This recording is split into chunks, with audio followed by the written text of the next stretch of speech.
शेतकरी 2024-25च्या खरीप हंगामाच्या बोनसपासून वंचित।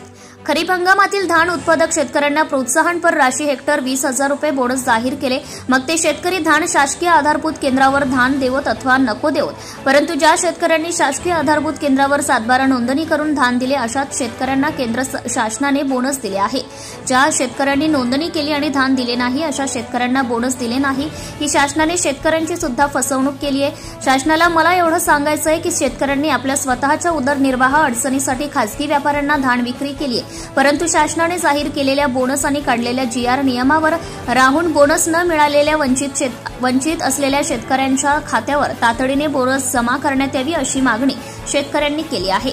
जनता टाइम्स जटा टीव्ही चॅनलसाठी साजन बोकडे, लाखांदूर तालुका प्रतिनिधी। Subscribe now and press the bell icon. Never miss an update.